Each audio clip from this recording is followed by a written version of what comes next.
नमस्कार, मैं हूं मीनू शर्मा और आप देख रहे हैं मनी 9 झटपट। टैक्स डिडक्शन एट सोर्स यानी टीडीएस का नया नियम 1 जुलाई से लागू होने जा रहा है। सेल्स प्रमोशन के बिजनेस से होने वाली कमाई को टीडीएस के दायरे में लाने और रेवेन्यू लीकेज को रोकने के लिए इनकम टैक्स एक्ट 1961 में एक नई धारा 194 आर को जोड़ा गया है। टीडीएस के इस नए प्रोविजन के गाइडलाइन को central board of director taxes यानी CBDT ने जारी कर दिया है। इस नए नियम से सबसे ज्यादा प्रभावित डॉक्टर और सोशल मीडिया इन्फ्लुएंसर होंगे।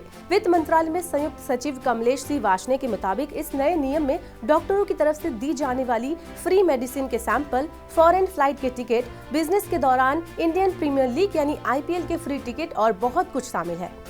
वार्ष्णेय ने इस बात पर जोर दिया है कि इनकम टैक्स रिटर्न दाखिल करते समय इसका जिक्र होना चाहिए।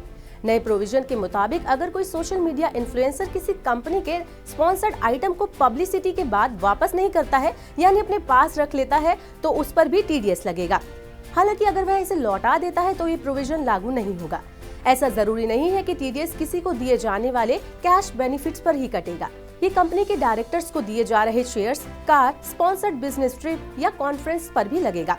तो अगर आप भी टैक्स पेयर हैं और इस बात पर गौर करें कि आपके हाथ में आने वाले बेनिफिट भले ही टैक्स स्लैब से बाहर हो, फिर भी इस पर टीडीएस तो कटेगा ही। चलिए अब आपको बताते हैं कि नियम कहां पर लागू नहीं होंगे। अगर कस्टमर्स को सेल्स डिस्काउंट, कैश डिस्काउंट या रीबेट ऑफर दिए जाते हैं तो वहां पर ये नियम लागू नहीं होगा। हालांकि सेलर इसके अलावा किसी और तरह का डिस्काउंट देता है तो उस पर टीडीएस लागू होगा।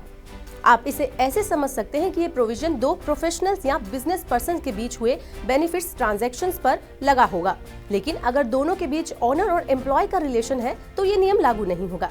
उम्मीद है कि ये खबर आपको पसंद आई होगी। ये खबर आपके लिए तैयार की है हमारे साथी सौरभ दीक्षित ने। ऐसी ही अन्य खबरों के लिए देखते रहिए मनी 9।